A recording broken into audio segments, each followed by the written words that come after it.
is brought to you by Invesco QQQ, official ETF of the Big East Conference. Welcome to Omaha, Nebraska on the first Sunday in the month of November for a Big East Conference Tournament first round matchup between the UConn Huskies and the Creighton Blue Jays.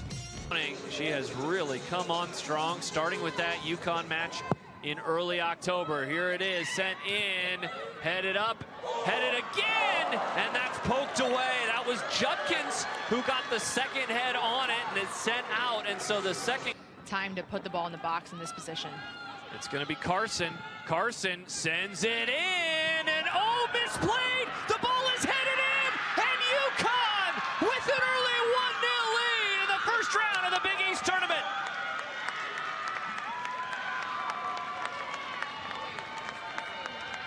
It's Lucy Capadona, her third goal on the season after a misplay by Alyssa Zalek, and the Huskies up 1-0 in the 10th minute.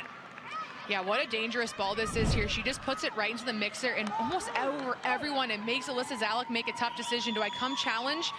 And it goes over her head, and just a tough spot to give UConn the ball, but UConn gets those opportunities, they are going to capitalize, and that's something Coach Rodriguez told me. They had the ball a lot against Creighton last time they were here. They just didn't capitalize, and they know.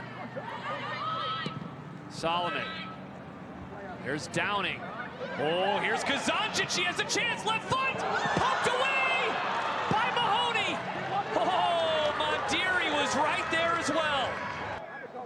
With Creighton. What will happen in the 33rd minute? Sends it in. Oh, wide of the net as Caitlin Mahoney dove for the ball. But Huskies, this 1-goal advantage. Okafor is able to keep it in. High pop up, a header. Oh, oh, a misplayed ball. Okafor, and it's 2-0 in the 39th minute.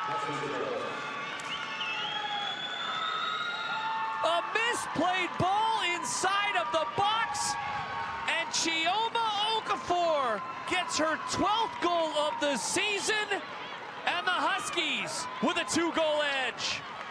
We mentioned it before, she hasn't scored since the last time she was here. It didn't feel like you were able to keep her quiet in a game quite like this. You give her a ball in the box, that's basically a gift, and she takes full advantage.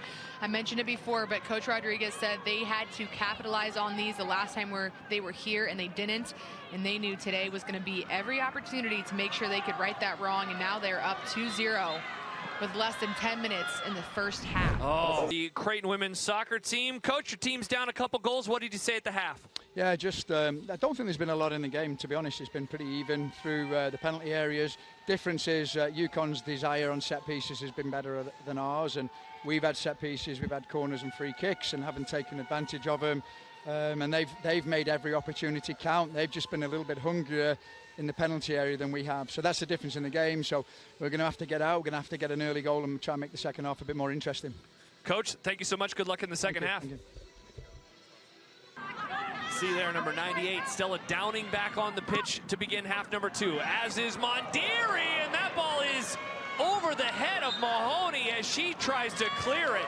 And 20 seconds into half number 2, the Jays are going to have a corner. Yeah, and that's the start you need right there. They're pulling the ball at their back line, flying numbers up. And when Maddie Radke gets an opportunity to serve a ball, and she's going to, it puts pressure on the 6-yard box. Now they have an opportunity. Wow. Talk about intensity. Corner, the third of the afternoon for the Jays. That one is high, and it goes over the head of pretty much everyone. Still in the mixer. Mondiri, can she get it in? No! Oh, what a defensive play, helping out her keeper. Josh Peterson, Avery Howard with you, Joe Willman, and our great production team here. And that goes off of the post. How did that ball not get in? Miscommunication there, Avery, as it just kept bouncing and bouncing. And wow, it was almost 2-1. This is what I mentioned earlier, though. These throws have been causing problems. They haven't been finding a clearance out of the box. That's exactly what you want there. You want it to be flicked on. They had people in the right position. Maybe just... And Kazanjic. Manrique, will she handle it? Yes, sends it in Did that go off the post again? It did. Here's Kazanjian. The Jays with another chance. Are they going to get a handball? They are. Oh, wow. I actually think Mahoney might have got her forearm, and then it might hit the post based on the sound. I would love to see what I think she, look at the power, how quickly it got there.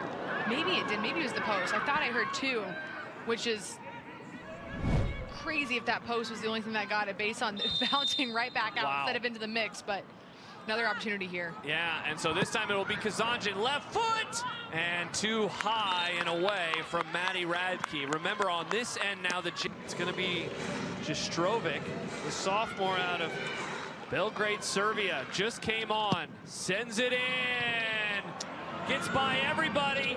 Oh, wow, what a save by Mahoney off the foot of Jess Torres. Mahoney leaves her feet, keeps the clean sheet alive. On Xavier has entered a shootout. So we will give you an update when we have one. Misplayed by Mahoney, Jastrovic over the net. Oh, another chance. Caitlin Mahoney couldn't corral it. Jastrovic was there, 2 goals on the year, but she can't get her third. It's a dangerous ball put in, bouncing ball, kind of what we've seen UConn do to Creighton, and she'll want that one back. Jastrovic had 3 goals as a freshman, 2 goals so far this year, and just trying to play it over regulation in Omaha. Lacey Lewis sends it into the box, and a nice job clearing it right in front of Zalek. That was Solomon who helped out the first time, and it goes over the net. Wow. Some wiggle room where they really never had to press forward on offense, even if they would have wanted to this half. Final possession of the season there for the Blue Jays, and the UConn Huskies pick up their 11th win of the year, and they move on to the semifinals. Margaret Rodriguez and company, a 2-0 victory over the Creighton Blue Jays, and they'll take on the #1 seed Georgetown Hoyas on Thursday.